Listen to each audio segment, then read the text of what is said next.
Kalau sampai hari ini kamu masih bilang susah banget nabung 1 juta sebulan, sebenarnya bukan karena uangnya yang nggak ada, tapi karena caramu ngatur uang yang salah. Banyak orang ngerasa 1 juta itu angka besar, padahal kalau dibagi ke dalam 30 hari, jumlahnya cuma sekitar 33 ribuan per hari. Pertanyaannya, apakah benar-benar nggak bisa sisihkan segitu tiap hari? Atau jangan-jangan uangnya habis ke hal-hal kecil yang sebenarnya nggak penting? Makanya di video ini gue bakal bahas gimana cara nabung 1 juta dalam sebulan dengan konsisten.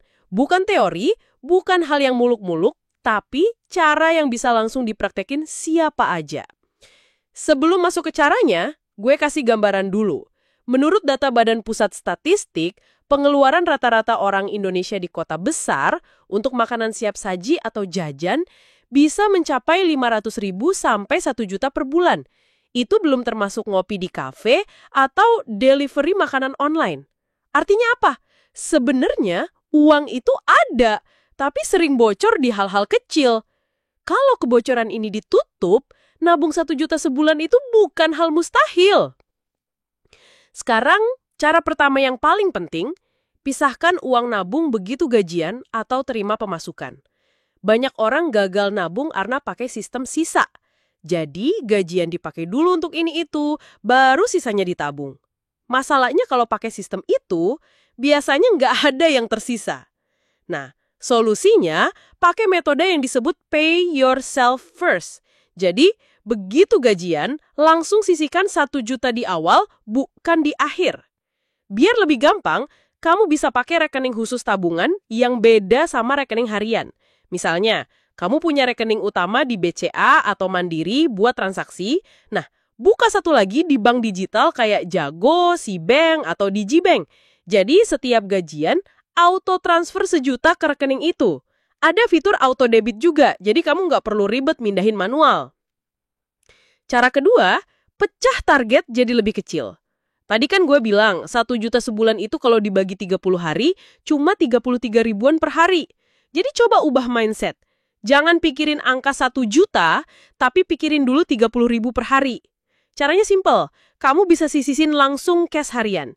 Misalnya, tiap kali pegang uang, masukin 30 ribu ke amplop, atau kalau pakai e-wallet, top up 30 ribu khusus buat tabungan.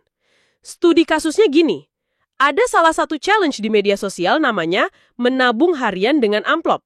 Banyak orang ikutan challenge ini dan dalam sebulan mereka berhasil kumpulin 1 juta lebih hanya dengan disiplin taruh uang receh atau pecahan kecil ke dalam amplop. Salah satu contoh yang sempat viral itu di TikTok, ada ibu rumah tangga yang nunjukin kalau dia bisa nabung 1 juta sebulan, padahal sehari-hari nggak punya penghasilan besar, cuma dengan disiplin taruh uang kecil tiap hari. Jadi, ini bukan teori doang, tapi udah terbukti. Cara ketiga, potong pengeluaran kecil yang nggak terasa. Misalnya, kalau kamu biasa beli kopi susu 20 ribu sehari, itu sebulan udah 600 ribu. Bayangin, hampir 60% target tabungan 1 juta itu habis cuma buat kopi. Kalau misalnya kamu ganti dengan kopi saset atau bikin sendiri di rumah, kamu bisa hemat ratusan ribu sebulan.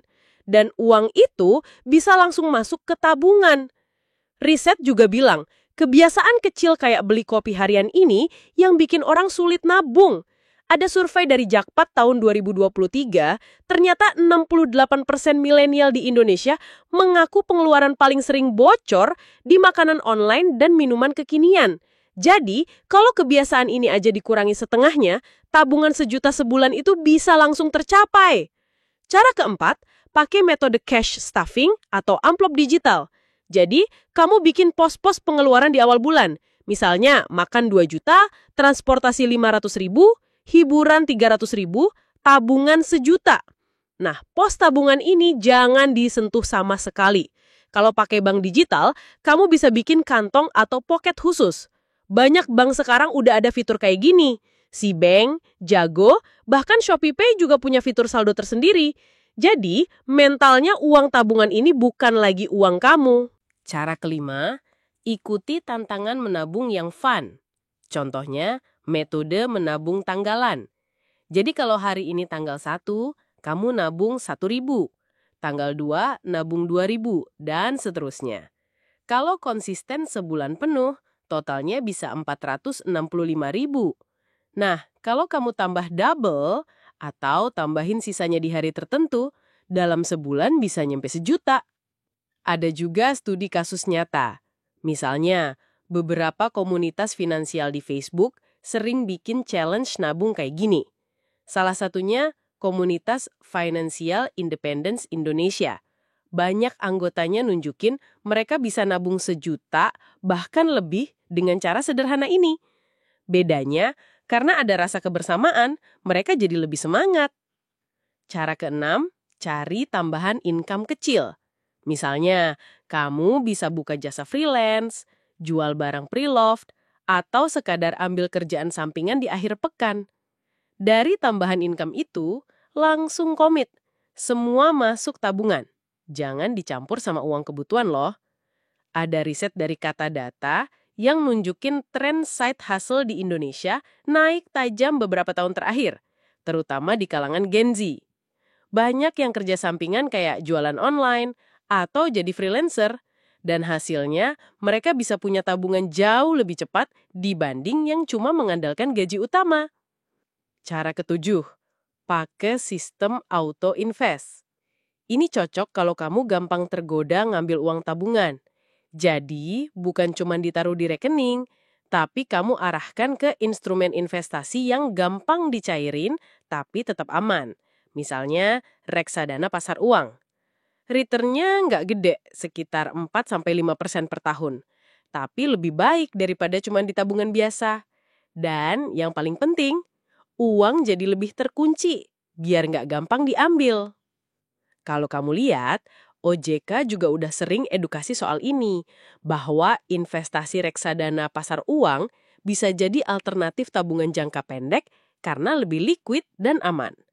Jadi kalau targetmu 1 juta per bulan, bisa banget ditempatkan di instrumen ini biar ada bunga tambahan. Sekarang kita masuk ke mindset. Karena kalau cuma teknik doang, tapi mindset nggak dibenerin, hasilnya tetap susah konsisten.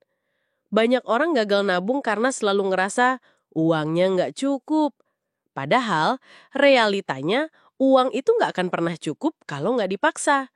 Justru dengan dipaksa sisihin 1 juta tiap bulan, kamu lagi ngelatih diri buat disiplin. Lama-lama, tubuh dan pikiran akan terbiasa. Contohnya, Bank Indonesia pernah rilis survei kalau indeks literasi keuangan masyarakat Indonesia masih di angka 49,68% per 2022. Artinya, lebih dari setengah orang Indonesia masih belum paham cara ngatur uang dengan benar. Jadi, kalau kamu bisa mulai dari hal kecil kayak nabung 1 juta sebulan, sebenarnya kamu udah jauh lebih maju dibanding mayoritas orang. Nah, sekarang kita simpulkan. Nabung 1 juta sebulan itu bukan hal yang mustahil. Caranya ada banyak. Sisihin langsung di awal gajian. Pecah target jadi harian. Kurangi pengeluaran kecil. Pakai sistem amplop atau rekening khusus. Ikut challenge biar fun. Cari tambahan income. Bahkan bisa dialihkan ke reksadana pasar uang biar ada bunga tambahan. Intinya, bukan soal besar kecilnya penghasilan, tapi soal disiplin ngatur uang. Kalau bisa konsisten, dalam setahun kamu udah punya 12 juta. Dalam 5 tahun bisa 60 juta. Angka itu bukan kecil dan bisa jadi pondasi fubut buat tujuan finansial yang lebih besar. Sekarang gue mau lempar pertanyaan ke lo. Menurut lo, apa pengeluaran kecil yang paling bikin tabungan bocor tiap bulan? Tulis jawaban lo di kolom komentar, biar kita sama-sama belajar.